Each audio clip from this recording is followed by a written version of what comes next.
Chapter 1। वो रात जिसने सब कुछ बदल दिया। पार्ट 1।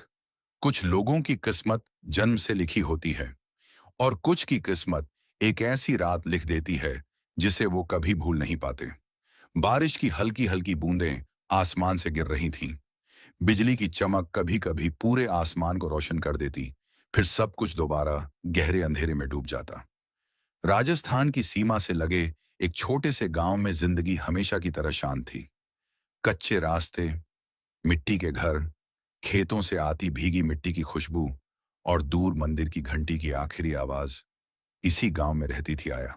उम्र सिर्फ 21 साल, लंबे काले बाल, बड़ी बड़ी आंखें, चेहरे पर ऐसी मासूमियत कि कोई भी उसे देखकर मुस्कुरा दे। लेकिन उसकी सबसे बड़ी खूबसूरती उसका दिल था। वह पूरे गांव की लाडली थी। कोई बीमार होता तो आया सबसे पहले उसके घर पहुंचती। किसी बच्चे को पढ़ाई में दिक्कत होती तो शाम को उसे मुफ्त में पढ़ाती। किसी बुजुर्ग को दवाई चाहिए होती तो अपनी साइकिल उठाकर शहर चली जाती। गांव के लोग अक्सर कहते, जिस घर में आया जैसी बेटी हो वहां भगवान खुद रहते हैं। लेकिन आया की दुनिया बहुत छोटी थी। उसकी दादी, उसका छोटा सा घर और एक सपना, एक दिन शहर जाकर अपनी पहचान बनाना। उस रात भी वह रसोई में दादी के लिए गर्म दूध बना रही थी।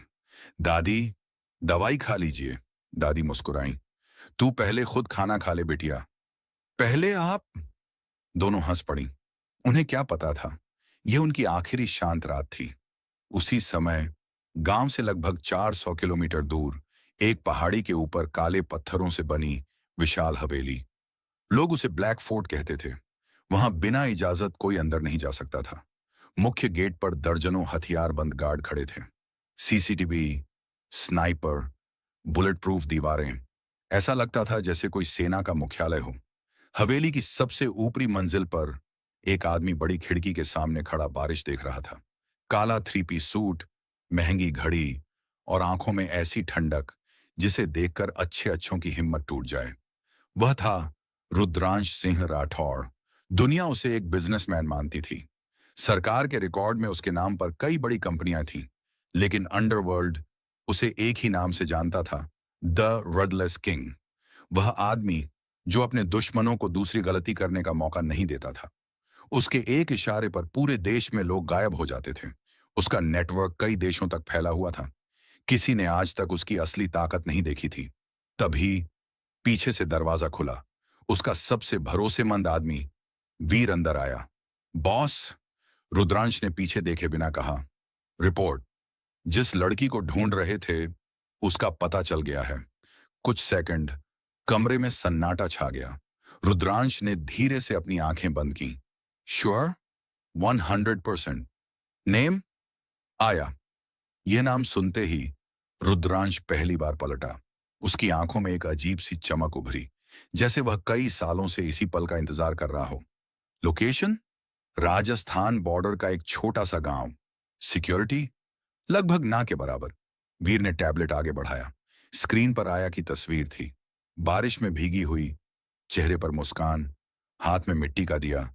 रुद्रांश कई सेकंड तक तस्वीर देखता रहा। फिर उसकी आवाज पूरे कमरे में गूंजी। आज रात उसे मेरे सामने लाओ। वीर ने पूछा। अलाइव? रुद्रांश ने उसकी तरफ देखा। मैंने कब कहा कि उसे नुकसान पहुंचाना है? सॉरी बॉस, एक खरोंच भी नहीं आनी चाहिए, लेकिन अगर कोई बीच में आया तो। वह अपनी बात अधूरी छोड़कर मुस्कुरा दिया। वीर समझ गया। उसने सिर झुकाया। अंडरस्टूड। अगले ही पल पूरी हवेली में अलार्म बज उठा। दर्जनों काली एसयूवीज तैयार होने लगी। हथियार बांटे जाने लगे। रेडियो पर सिर्फ एक आदेश गूंज रहा था। ऑपरेशन आया स्टार्ट्स नाउ। ना, उधर आया को बिल्कुल अंदाजा नहीं था कि उसी का नाम लेकर सैकड़ों हथियारबंद लोग उसकी तरफ बढ़ चुके हैं और आज की रात उसकी जिंदगी हमेशा के लिए बदलने वाली थी। चैप्टर 1 पार्ट 1 समाप्त।